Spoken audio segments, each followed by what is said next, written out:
책 5권을 들어가야 되는데요. 속도를 한번 올려보도록 하겠습니다. 창세기 속의 복음, 크게 4요소를 생각을 해봅니다. 창조와 관련되어진 사건 속에서 또 인간의 타락 가운데 또 하나님의 심판 가운데 어떻게 하나님께 그들의 구원을 베푸셨는가 하는 것들을 살펴보면서 창세기 속에 나타난 복음을 같이 살펴보도록 하겠습니다. 창세기 1장 1절 태초 하나님이 천지를 창조하셨다 하시고 첫째 날 만드신 것이 뭡니까? 첫째 날 만드신 게 뭐예요? 빛이죠. 그러면 땅은 첫째 날에 몇째 날 만들었어요? 이렇게 되면 이제 굉장히 어려워지기 시작합니다. 왜죠? 2절에 땅이 혼돈하고 공허하며 되어 있잖아요. 그렇죠? 창세기 1장 2절에 땅이 혼돈하고 공허하면서 1장 3절에서 빛이 있으라 하셨다는 얘기죠. 빛보다 뭐가 먼저 있었다는 얘기예요? 땅이 혼돈하고 공허했다라고 하게 되면 땅이 먼저 있었다는 얘기가 됩니다. 그래서 이 부분을 이제 바울이 연결되어진 것과 같이 좀 연결해서 복음으로 좀 풀어보려고 합니다. 잘 아시는 대로 창세기 1장 3절에서 태초에 하나님이 이르시되 빛이 있으라 하시니 빛이 있었다라고 이야기하십니다. 그리고 놀라운 것은 사도 바울이 고린도후서를 쓸 때 이 빛에 대해서 복음으로 다시 해석을 한다라는 거예요. 고린도후서 4장 6절에 이렇게 기록되어져 있습니다. 어두운 데에서 빛이 빛이라 말씀하셨던 그 하나님께서 예수 그리스도의 얼굴에 있는 하나님의 영광을 아는 빛을 우리 마음에 비추셨다라는 겁니다. 땅이 혼돈하고 공허했다라고 나왔잖아요. 그 가운데 빛이 있으면서 하나님께서 창조를 시작했다면 그 상태, 혼돈하고 공허한 상태가 무슨 상태와 같다고요? 우리의 마음의 상태와 같았다라는 겁니다. 우리 마음 가운데 창조주를 떠나면서부터, 하나님을 떠나면서부터 무엇인가 채우려고 하지만 채워지지 않았고 뭐가 맞는지도 모르겠고 혼돈하고 공허했다라는 거죠. 그 가운데 하나님께서 예수 그리스도의 얼굴에 있는 하나님의 영광이 아는 빛을 우리 마음에 비추셨다라는 겁니다. 어두운 데에 빛이 빛이라 하셨던 그 하나님이 우리의 마음에 하나님의 영광을 아는 그 빛을 비추어 주셨다라는 거죠. 그리고 우리도 첫째 날이 시작이 되었습니다. 그래서 고린도후서 이어서 5장 17절에서 이렇게 얘기합니다. 누구든지 그리스도 안에 있으면 뭐가 돼요? 새로운 피조물이다. 하나님 영광을 아는 빛이 우리의 마음에 비춰진 그 순간에 우리는 새로운 피조물로 다시 태어나게 되죠. 마치 계시록에서 새 하늘과 새 땅이 창조되어지는 것처럼 혼돈하고 공허했던 우리의 마음에 하나님 영광을 아는 빛을 비춰주심으로 우리 가운데서 다시 창조가 시작이 된다라는 것을 통해서 창세기 속에 나타난 있는 이 빛, 이걸 통해서 복음을 우리가 찾아볼 수 있겠습니다. 두 번째는 사람입니다. 사람, 하나님께서 사람을 어떻게 만드셨습니까? 하나님의 형상을 따라서 만드셨습니다. 하나님의 형상을 따라 만든 게 사람이에요. 한번 옆에 있는 성도님들 한번 보실래요? 하나님 형상이 보이시는지? 보이시나요? 아니면 많이 망가지셨나요? 많이 망가졌다고 말하는 게 제가 말하는 게 아니고 로마 3장 23절에서 그걸 말하고 있는 거예요.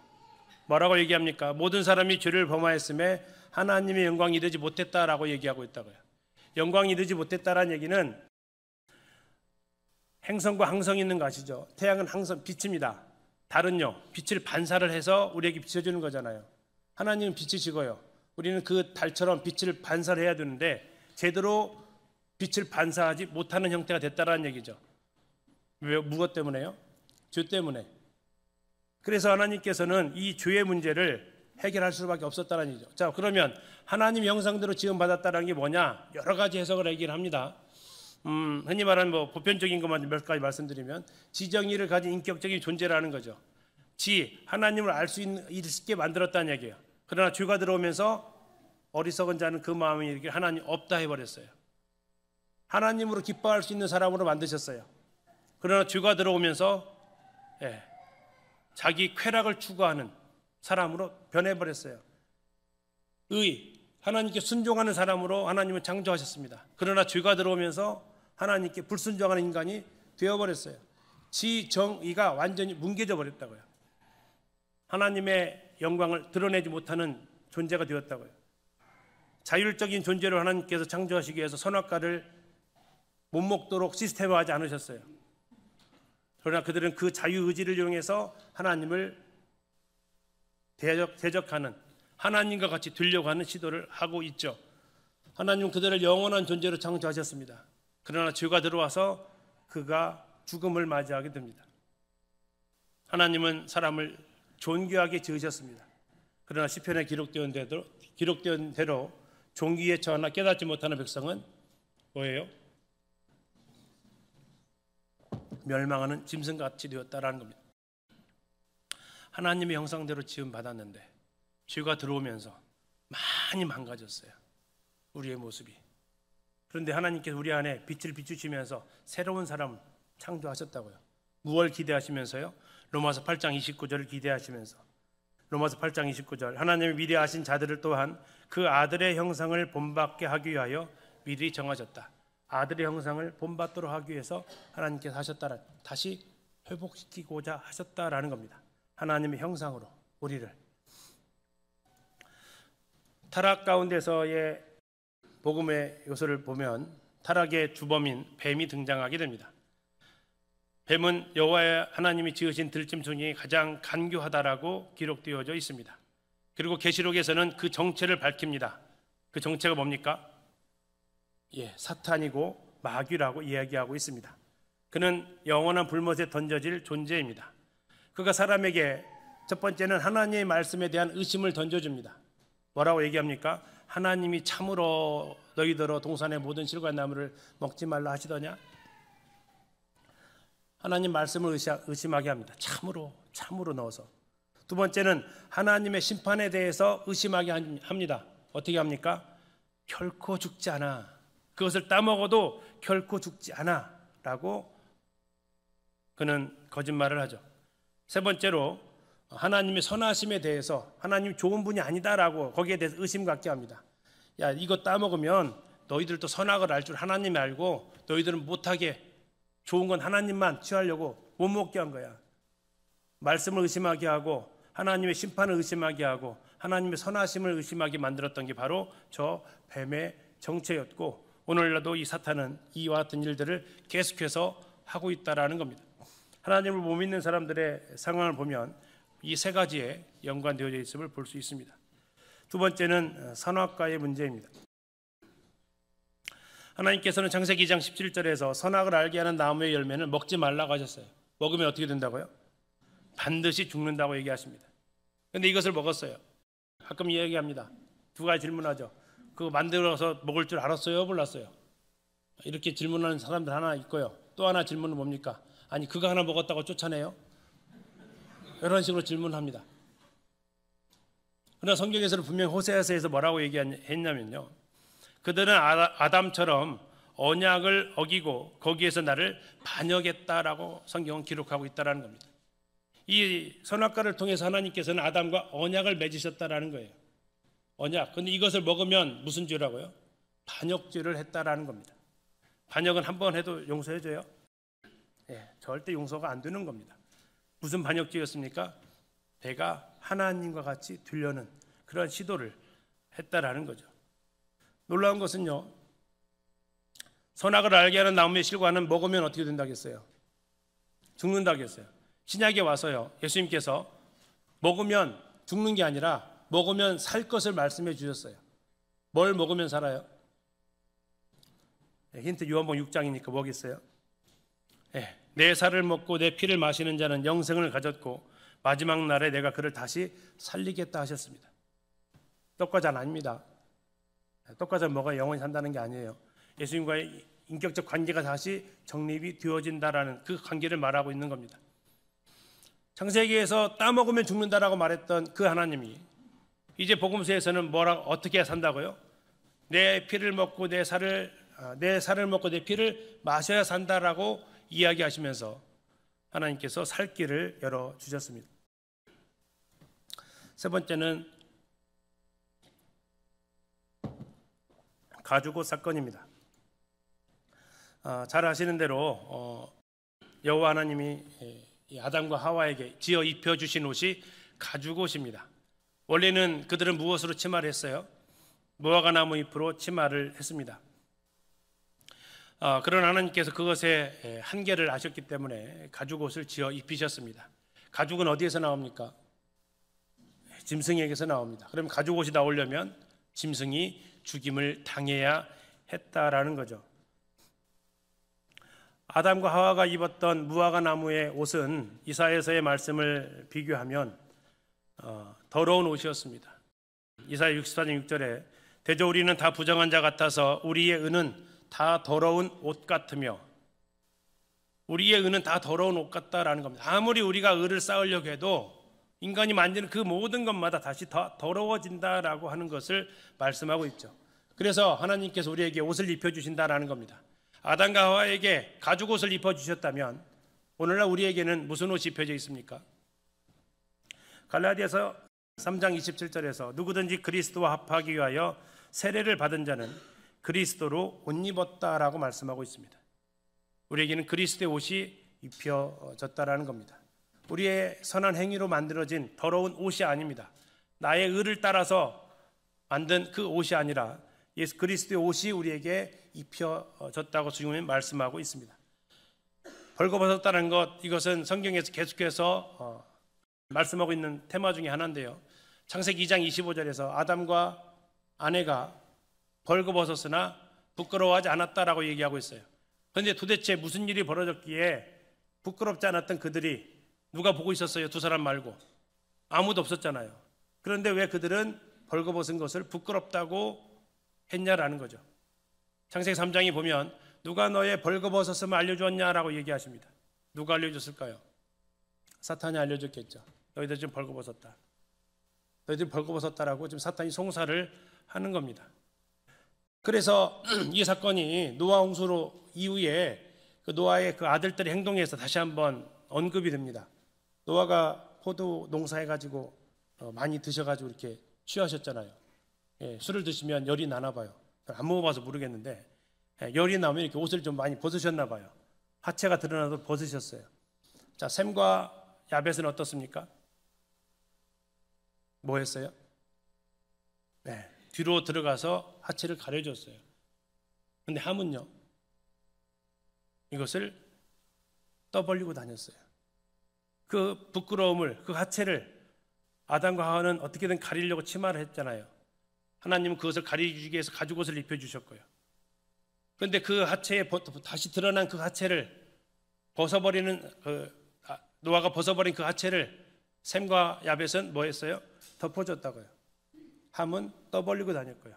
그리고 나서 나와 있는 그들에게 주어진 노아의 예언은 뭡니까? 자, 축복을 누가 받아야 돼요? 그러면 셈과 야벳이 다 받아야죠. 창세기 9장을 자세히 읽어보시면 하나님, 노아는 이렇게 얘기합니다. 셈의 하나님을 찬송하리로다. 야벳이 빠져요. 불공평하지 않아요? 그것은 셈을 통해서 이 부끄러움을 가려주는 메시아가 올 것을 말해주는 장면이에요. 야벳은요, 셈의 장막에 거하리로다 그거예요. 셈의 자손으로 오시는 메시아의 그 은혜에 속하는 복을 얻게 되는 거죠. 그러나 야벳이 셈과 같은 일을 했지만 야벳의 하나님이 찬양받지는 않으세요. 왜요? 메시아가 야벳을 통해서 오는 게 아니었거든요. 셈의 후손을 통해서 오시거든요. 그래서 셈의 하나님이 찬양을 받으십니다. 함은요, 뭘 받아요? 저주를 받습니다. 왜요? 벌거벗음을 알렸잖아요. 아까 하나님께서 창세기 3장에서 누가 너의 벌거벗음을 알려줬냐고 했어요. 누가 그 짓을 해요? 사탄이 그 짓을 한다고요. 함의 행동은 바로 사탄이 했던 그 짓을 한 거예요. 하나님께 저주받았잖아요. 뱀도, 사탄도, 함도 저주받는 겁니다. 또 하나, 과연 그러면 이때 3장 21절에 죽었던 가죽을 내놓았던 동물은 뭘까요? 대부분의 성경학자들이 양으로 이야기를 합니다. 성경에 양이라 나와 있지 않습니다. 양이라고 얘기하는 이유는 여기가 이스탄불에 가서 터키에 가서 찍었던 그 사진인데요. 거기에 보면 이렇게 양털로 된 치마를 입은 사람의 모습이 이렇게 BC 2400년경부터 있었다라는 겁니다. 그러니까 당시에 그 메소포타미아에 살고 있었던 사람들은 양의 털로 입었다라는 것을 알 수 있죠. 자, 심판을 통해서 나타난 복음을 좀 보려고 합니다. 심판의 원인은 바로 죄였습니다. 창세기 3장 5절에 죄에 대해서 얘기해 줍니다. 너희가 너희 눈이 밝아져 하나님과 같이 되어서 선악을 안다라고 얘기하고 있습니다. 하나님과 같이 되려는 시도가 죄라고 이야기를 하고 있죠.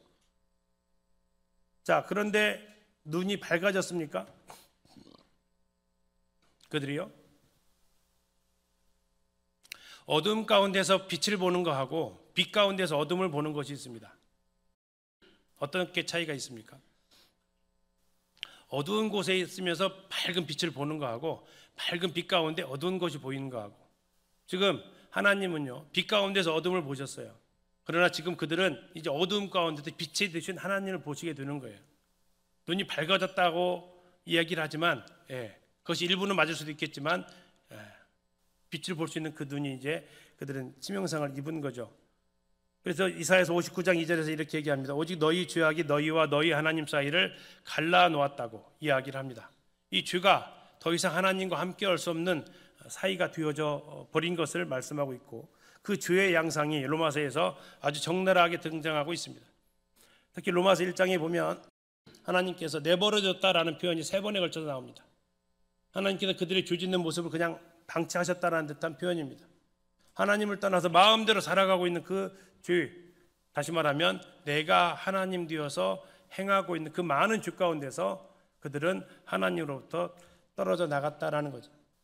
창세기를 잘 읽어보면 죄가 발전하는 모습을 볼 수 있습니다.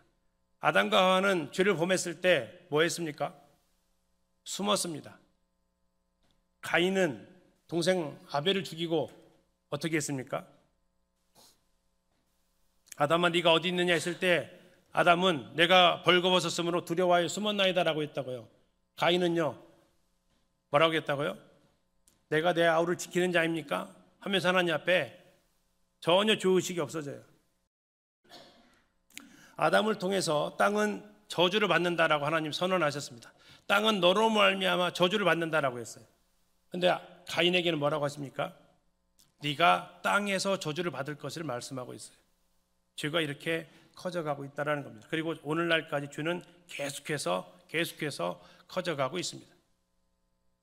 하나님께서 아모리 족속의 죄악이 아직 관영하지 않아서 그 땅을 이스라엘에게 주지 않으셨다면, 이제 이 땅의 죄악도 하나님께서 기다리시는 어느 임계점이 있는 것 같습니다.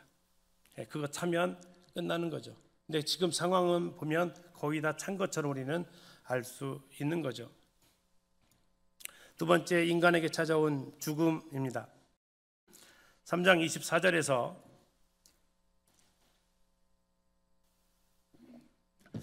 하나님께서 인간을 이같이 하나님이 그 사람을 쫓아내셨다라고 나오고 있습니다. 사람을 쫓아내셨대요. 다시 말하면 분리가 이루어진 겁니다. 누구와 누구의 분리입니까? 하나님과 사람의 분리입니다.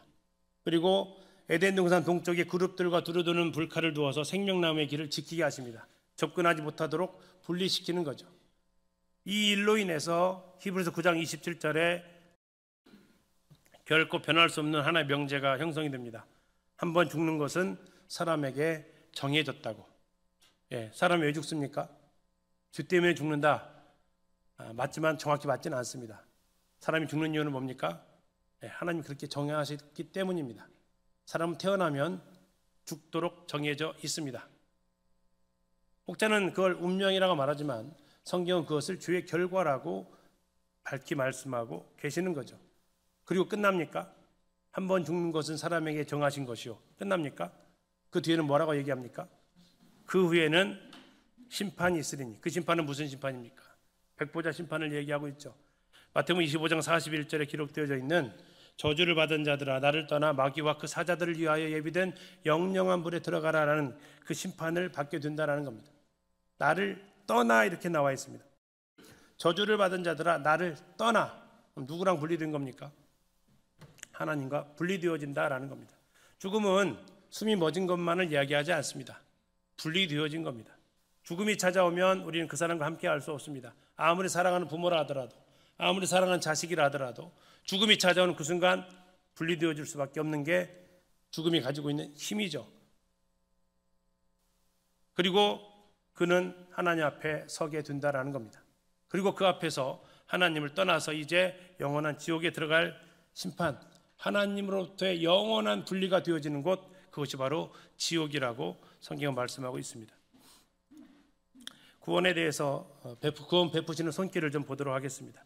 하나님이 이 구원의 계획을 처음 세우셨던 것이 바로 앞에서 살펴보았던 창세기 3장 15절 말씀입니다. 내가 너로 여자와 원수가 되게 하겠다라는 겁니다. 또한 내 후손도 여자의 후손과 원수가 되게 하겠다라고 말씀하십니다. 여자의 후손이 사탄의 머리를 상하게 하겠다라고 말씀하고 있습니다. 하나님은 구원의 계획을 하나님이 세우셨다라고 말씀하시는데 여자의 후손을 통해서 하시겠다라는 겁니다. 계획도 하나님이 하시겠다라는 거고요. 실행도 하나님이 하시겠다라는 겁니다. 우리가 첫 번째 시간에 살펴보았지만 복음은 하나님이 계획하시고 그 아들 예수님이 온전히 성취하셨고 성령께서 그것을 지금도 증언하고 계십니다. 우리는 다만 그 일의 동역자로 같이 쓰임받고 있는 것뿐이죠. 하나님은 창세기 3장 15절을 통해서 이 구원의 계획은 하나님께 속해 있음을 분명하게 선언하고 계시고 이 복음으로 말미암아 인류는 두 가지로 갈라지게 될 것을 말씀하고 있습니다. 누구의 후손과 누구의 후손입니까? 여자의 후손과 사탄의 후손으로 갈라진다라고 말하고 있고요. 그 싸움의 결과는 어떻다고요? 여자의 후손의 승리로 이길 거라고 얘기하십니다. 이렇게 여자의 후손으로 예언하셨던 그 메시아는 이사야 7장 14절에서 이렇게 예언이 되어집니다. 보라, 처녀가 잉태하여 아들을 낳을 것이요 그의 이름을 임마누엘이라 하리라. 처녀가 잉태하여 아들을 낳을 것이다. 이게 여자의 후손에 대한 예언입니다. 그리고 약 700년 후 갈라디아 4장 4절에서 신약에서 이렇게 4장 4절에 이렇게 말씀하십니다. 때가 참에 하나님이 그 아들을 보내사 여자에게서 나게 하시고 율법 아래에 나게 하셨다라고 말씀하고 있습니다. 결국 창세기 3장 15절에 여자의 후손을 통해서 이 계획을 이루어 가겠다라고 하셨던 하나님의 계획이 갈라디아 4장 4절에서 때가 참에 하나님이 그 아들을 여자에게서 나게 하셨다라고 하심으로 성취가 되어지는 모습을 볼 수 있습니다. 이게 하나님의 구원의 계획이었고 그 계획은 성취가 되어집니다. 그리고 그 방법은 무엇입니까? 그 방법은 바로 대속하는 일이 있었다라는 겁니다. 자, 창세기 4장 4절 잘 아시죠? 가인과 아벨의 제사가 나옵니다. 자, 가인은 무엇으로 제사를 드렸습니까? 농산물로 제사를 드렸습니다. 아벨은요? 그 양의 첫 새끼와 기름으로 드렸습니다. 요즘 여기에 대해서 반론들이 많이 얘기하고 있습니다. 왜 가인의 제사를 왜 안 받으셨어요? 우리는 얘기하죠. 그건 하나님이 요구하시는 제사가 아니었다라고 얘기합니다. 그러나 요즘 많은 분들이 그 가인의 태도에 문제가 있었다라고 이야기를 하고 있습니다. 그러나 히브리서에 나와 있는 그 말씀을 우리가 자세히 보게 되면 태도에 있지 않고 그 예문에 있었다라고 성경은 증거하고 있다라는 겁니다. 문제는 예물에 있었다라고 히브리서가 말씀하고 있다라는 거죠. 구약에 우리가 레위기에서 보겠지만 곡식으로 드려지는 제사가 있었습니다. 소제입니다. 그렇기 때문에 가인이 드렸던 제사도 하나님 받으실 수 있다라는 것, 제물이 문제가 아니고 정성이 부족했거나 태도가 불량했다라는 이런 쪽으로 접근을 하는 시도도 있습니다. 그러나 자세히 보게 되면 히브리서 11장에서 말하고 있는 것은 하나님이 그 예물에 대해서 증거하셨다라고 이야기하고 있다라는 거죠. 그 예물이 뭐였습니까? 농산물이냐? 아니면 양의 첫 새끼와 그 기름이냐? 이 창세기 4장에 나오는 것은 인류의 첫 제사입니다. 기록되어진 첫 제사. 물론 기록되어졌기 때문에 아담과 하와는 제사를 안 드렸겠냐? 드렸을 것으로 충분히 예상할 수 있습니다. 그러면 도대체 그것이 무엇이 갈림길이었냐라는 걸 생각을 잠깐 한번 해보면서 사람에게 육식이 허용된 것이 언제부터입니까? 노아 홍수 심판 전에 후에요? 후죠. 아벨은 지금 뭐 하는 사람이었겠어요? 양치는 사람이었어요. 아벨은 양을 왜 쳤을까요? 홍수 심판 후라면 고기로도 있잖아요. 이스라엘 가보세요. 양갈비 맛있습니다. 양 넓적다리 주는데요. 아주 맛있어요. 우리 규지 형제 많이 먹은 걸로 알고 있는데 맛있어요. 정말 맛있어요. 근데 아벨은 그걸 먹을 수 있는 시대가 아니었어요. 아벨이 양고기 먹으려고 양을 친 게 아니었다고요. 아벨은 근데 왜 양을 왜 쳤을까요? 뭐 하려고? 잘 아시잖아요. 추우니까 옷 입으려고요? 아니요. 그때는 지구 전체가 따뜻했던 시기예요. 유일하게 찾을 수 있는 이유는 하나님 앞에 제사 드리기 위한 제2용 양치기였지 않았을까 싶은 거죠. 하나님께서 바라셨던 제사가 무엇인지를 아벨은 알았다라는 거고요. 그리고 그것을 아벨은 믿음으로 하나님 앞에 그 예배를 드렸다라는 겁니다. 놀라운 것은 우리 성경 잠깐 한번 찾아보실까요? 히브리서 11장입니다.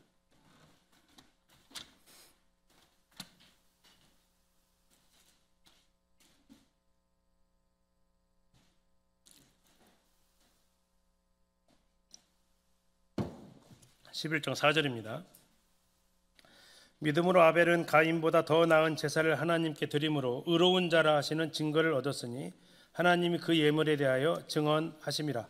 그가 죽었으나 그 믿음으로써 지금도 말하느니라. 자, 하나님이 뭐에 대해서 증거하셨다고요? 그 예물에 대해서 증언하셨다라고 말씀하고 있죠.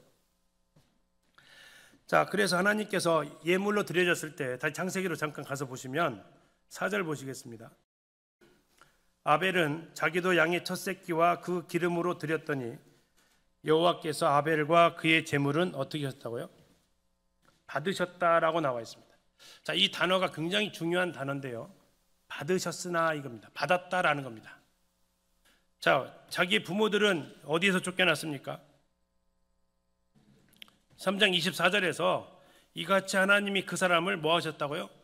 쫓아내셨어요. 그런데 아벨은 받아들여졌다고요. 누구한테요? 하나님께 받아들여졌어요. 하나님께 추방당한, 하나님께 쫓겨난 인류가 어떻게 하나님께 받아들여질 수 있느냐 하는 문제입니다. 하나님께 추방당한 인류가, 사람이, 개인이 어떻게 하나님 앞에 받아들여질 수 있는, 영접되어질 수 있는 존재가 되느냐. 그 이유는 바로 하나님 앞에 드려진 그 예물에 있었다라고 이야기를 하고 있는 거죠. 불의한 자가 되었습니다. 아담과 그 여자 하와는. 그래서 추방을 당했습니다. 그런데 지금 이 제사로 말미암아 아벨은 무슨 자가 되었습니까? 의인이 되었습니다. 하나님께서 받아주시는 자가 되었습니다. 추방당하는 자가 받아들여지는 자가 되는 사건이 바로 이 대속을 통해서, 어린 양의 대속을 통해서 이루어졌다라는 겁니다. 잘 아신 창세기 22장 13절에서는 이삭 대신에 누가 대속이 됩니까? 수풀에 걸린 순양이 대속제물로 쓰여지면서 이삭이 살아나게 됩니다. 출애굽기 13장 13절에서는 나귀의 첫 새끼는 다 어린 양으로 대속하라고 말씀하고 있습니다. 나귀가 비싸요? 어린 양이 비싸요?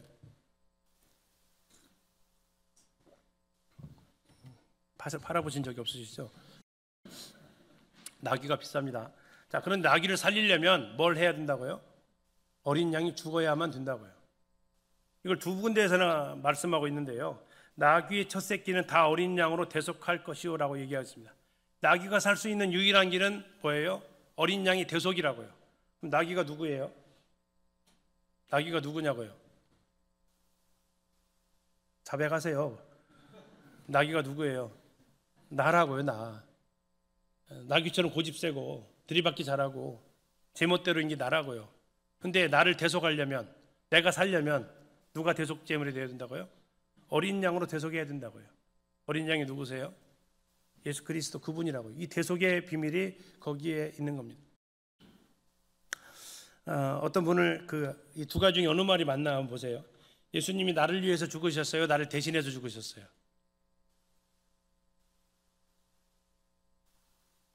이해가 안 가시나요? 예수님이 나를 위해서 죽으셨어요? 나를 대신해서 죽으셨어요? 예, 두 개 다 맞아요. 근심하지 마세요. 맞잖아요. 두 개 다 맞잖아요. 나를 위해서 죽으셨잖아요. 성경에 그렇게 표현되어져 있어요. 그러나 조금 더 정확하게 나를 위한 방법이 뭐냐면 나를 대신해서 죽으신 거예요. 나를 위해서 죽으시는 그분은 나를 대신해서 이게 대속이라고요. 근데 나를 위해서 죽으신 건 대속이라고 하진 않아요. 나를 대신해서 죽으셨다는 게 대속이죠. 예수님께서 십자가에서 나를 대신해서 죽으셨단 말이에요. 왜? 나를 위해서, 나를 사랑하셔서. 이 대속이 가지고 있는 구원의 비밀이죠. 그리고 구약에서 율법의 행위로 의롭다함을 얻지 못합니다. 오직 믿음이라는 거죠. 창세기 15장 6절에서 이걸 선언하고 있습니다. 아브라함이 여호와를 믿으니 여호와께서 이를 그의 의로 여기셨다라고 얘기하십니다. 또 한 번 에덴 동산에서 추방당한 인류가 어떻게 하나님께 받아들여질 수 있느냐 이 문제입니다. 그들은 죄인이기 때문에 추방당했습니다. 그런데 아벨은 대속을 통해서 의인으로서 영접을 받았어요. 받아들여도 하나님께서 받으셨다고요. 제물만 받은 게 아니라 아벨도 받아주셨다고 나오고 있어요. 아브라함이 바로 그 은혜를 또 한 번 얘기를 하고 있습니다. 어떻게 받아들이셨다고요? 아브라함이 여호와를 믿으니 여호와께서 이를 그의 의로 여기셨다라는 겁니다. 자, 이 아브라함이 여호와를 믿었다는 그 믿음의 내용이 뭘까요? 여기서 이제 우리가 흔히 말하는 언약주의와 세대주의, 우리가 세대주의 해석을 따르는데 언약주의는 이렇게 얘기합니다. 아브라함 예수님을 믿었다라고 얘기를 해요. 그러나 창세기를 아무리 읽어봐도 예수님은 안 나오잖아요. 그때 이 아브라함 믿었던 것은 예수님까지 믿었던 건 아니고 하나님의 말씀을 믿는 믿음입니다. 각 세대에게 하나님께서 약속하셨던 그 믿음의 내용이 달라요. 그러나 구원 얻는 방법은 동일하게 다 그 말씀을 믿는 거라는 거죠. 나중에 신약에서 알고 봤더니 그 믿음이 바로 메시아를 향한 믿음이었고 하나님께서 요구하시는 그 믿음도 결국 그 믿음이었고 여기서 말하고 있는 그 아브라함이 여호와를 믿었다는 것은 땅의 자손이 하늘의 별같이 땅의 티끌같이 많게 해주겠다라는 그 자손에 대한 하나님의 약속의 말씀을 믿었던 그 믿음을 이야기하고 있죠. 여호와께서 이를 의로 여기셨다라고 이야기합니다. 다시 말하면 여자의 후손을 통해서 메시아를 보내주겠다라고 창세기 3장 15절에서 이야기했다면 창세기 12장과 창세기 15장에서 말씀하고 있는 것은 그 여자의 후손은 누구의 계보에 속한다고요? 아브라함의 계보에 속해서 나오게 될 거라고 더 보여주신 거죠. 흔히 이것을 점진적 계시라고 이야기를 합니다. 이게 좀 더 들어가면 야곱의 12아들 있었는데 그 중에 누구로 다시 축약이 됩니까? 12아들 중에서 메시아는 유다 지파를 통해서 나오게 되죠. 그것이 다시 더 추려지면 유다의 많은 자손들 중에서 누구로 다시 줄여집니까? 다윗의 자손으로 더 줄여지죠.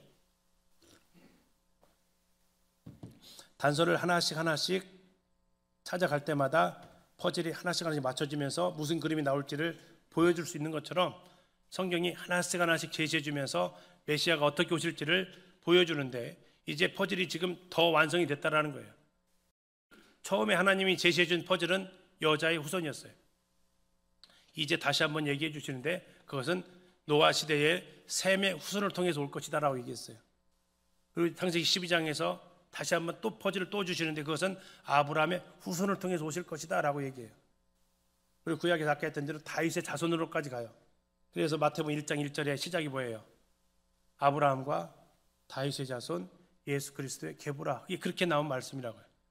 하나님의 구속의 계획이 점점 좁혀지면서 한 분에게로 포커스가 맞춰지는 그 장면이 바로 이 장면이죠. 로마 4장 3절에서 아브라함이 하나님을 믿음에 이것이 그에게 의로 여겨졌다. 갈라디아 3장 6절에서도 아브라함이 하나님을 믿음에 그것을 그에게 의로 정하셨다. 계속해서 말씀하고 있는 것은 오직 믿음을 통해서 이 일이 가능하다라는 겁니다. 그리고 그 모델이 나오는데요. 구원에 대한 모델이 성경에 참 창세기 많아요. 이걸 다 열거할 수 없을 정도로 많습니다. 왜요? 예수님에 대해서 말하고 있는 책이 구약이니까, 모세오경이니까. 그 모델을 좀 살펴보면요. 뭐 잘 아시는데 노아 방주 잘 아시죠?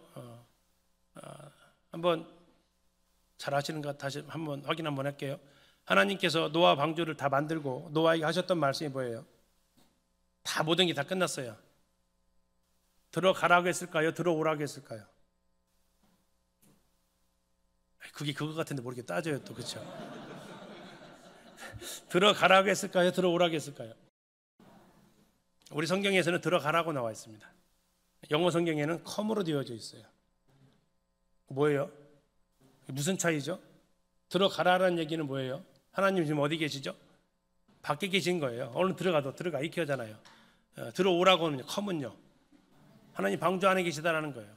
너 이제 들어와라고 하는 거죠. 성경 그 흐름상 come이 맞습니다. 오라는 거죠. 왜? 예수님 안에 들어와야 사니까. 또 노아는 의로운 자라는 증거를 받았다라고 얘기하고 있어요. 멜기세덱 아시죠? 아브라함이 롯을 구해고 왔을 때 찾아왔던 예루살렘 왕, 살렘 왕, 그를 히브리서에서 그를 예수님으로 표현하고 있죠. 멜기세덱이 아브라함을 영접하러 올 때 가져온 게 뭐였습니까? 떡과 포도주를 가져왔습니다. 떡과 포도주. 우리 주님의 만찬을 생각하게 하는, 주님의 죽으심을 생각하게 하는 떡과 포도주를 가져오죠. 아브라함 멜기세덱이 뭘 바칩니까? 10분의 1을 바칩니다. 하나님께 드리는 10분의 1. 멜기세덱이 주님의 모델로 등장하고 있죠. 야곱의 사다리 아십니까? 야곱이 형 속이고 도망가다가 베델에서 꿈꿨잖아요. 돌벽에 메고. 그랬더니 밤중에 뭐가 나타나요? 사다리가 나타나요. 사다리. 자, 다시 문제 드릴게요. 사다리 위에 누가 왔다 갔다 해요? 천사들. 1번 천사들이 왔다 갔다 했을까요? 2번 갔다 왔다 했을까요? 별걸 다 물어봐요. 그렇죠? 잘 생각하셔야 돼요. 왔다 가는 거 갔다 오는 거가 뭐가 달라요?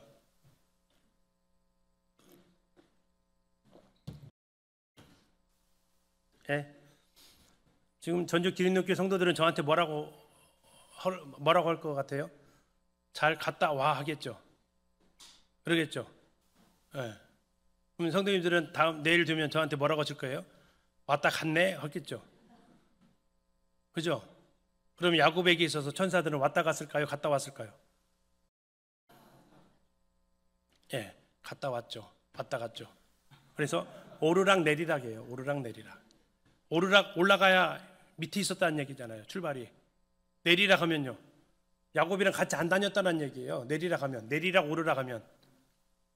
그런데 오르락 내리락 했다고요. 요한복음 1장을 보면 오르락 내리락. 오르락은 뭐예요? 밑에 있었다는 거예요. 야곱과 같이 있었다는 거예요. 별로 그렇게 생각 안 했는데, 그죠? 하나님 말씀을 한 글자 한 글자 살펴보게 되면 거기 은혜가 담겨져 있다고요. 잘 보세요. 분명히 오르락 내리락이지. 요셉 잘 아시죠? 형들에게 팔렸던 거 예수님을 닮았고요. 또 애굽에 팔려서 그가 한 것이 놀라운 고백을 하죠.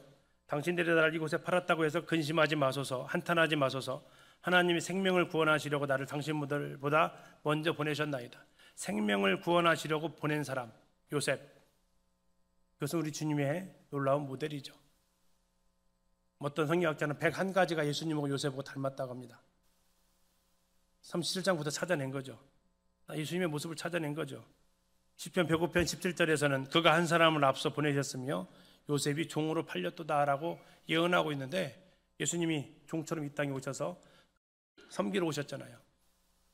그래서 그분은 죽기까지 섬기셨습니다. 이 놀라운 것들이 창세기 속에 담겨져 있는 복음의 비밀로 우리에게 제시되어져 있습니다.